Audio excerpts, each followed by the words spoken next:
talking to Hayden, who does our jazz shows. He actually lives in France, where they're under complete lockdown at the moment. So, what's it like, Hayden, being under complete lockdown?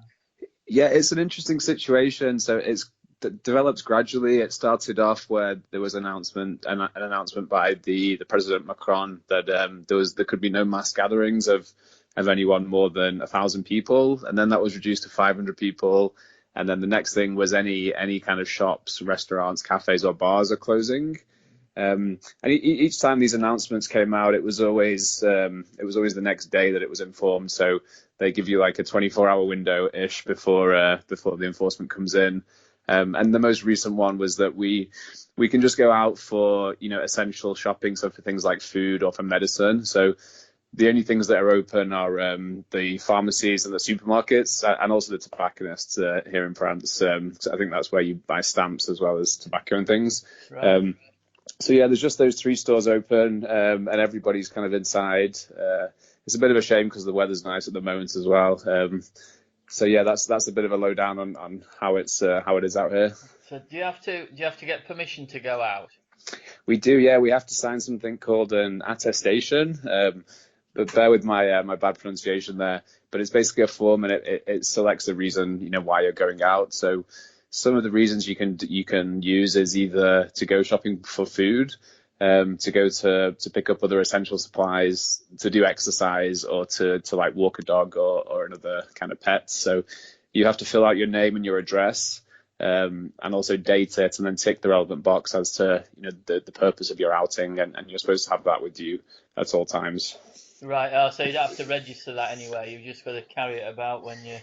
It is, yeah, which is unusual. I mean, you would think it would be electronic in this day and age, but yeah, it's just a form you print out. I believe you can handwrite it as well, so you can just say, why you're going out, and I think that's just so the authorities can keep a record on, what people are doing outside, and it just keeps people accountable, I guess, for their actions if they do decide to leave their home. And when you go out, are there many people about? That's a good question. I've probably been out a handful of times in the last week, so it seems definitely a lot quieter. I've not seen much of a police presence here where I am, but I was watching the French news and I saw down in the south of France, like in places like Nice, where they have beach and that kind of stuff. There is quite a heavy police presence, with making sure people aren't on the beaches. But here in Annecy, where I am, which is a small town in the Alps, I say town, it's like 100,000 people. There is still people outside, so yeah, it's not a complete ghost town, but at the same time, it's a lot less busy than it usually would be. And are there fines in place if you go out without your card? I believe so. I can't remember the exact figure, but yeah, I think I think it may have changed as well. I think originally it was like 150 euros and it's gone up, but yeah, don't quote me on that. I know there is a fine in place if you are caught doing something outside that you shouldn't be, such as loitering or being socializing with other people. So I think the main thing is the distancing. So what's really locking down is the interaction, as opposed to just walking around on your own or doing exercise. And what was the sort of time scale between sort of like the restriction of 1,000 gatherings down to sort of like complete lockdown? Yeah, I think it was a week, so it seems similar to what I've been seeing in the UK. So stuff, it seems like maybe a week or so lag between. I think it was last Saturday. The French president, he announced that everyone must now stay indoors except for essential outings, and that came into effect on Sunday. So we're just under a week into it today, and it lasts for 15 days. Which I presume, because I think the incubation period of the virus is 14 days. So Right. I presume that, the 15-day lockdown, it will give him, I guess, some more accurate numbers on who's carrying it, etc. So that's what I presume, but I'm no expert on it, so don't quote me. Yeah, and it's obviously a difficult time for businesses, but your business is one that potentially could not suffer as much through this lockdown. That's right, yeah. I mean, to be honest, Richard, so the working indoors thing is I'm no stranger to that. So my schedule has not really changed that much. It does feel a bit strange not being able to go out kind of when I want to. But my day-to-day life is virtually the same as it was before because I work from home all the time, teaching music online.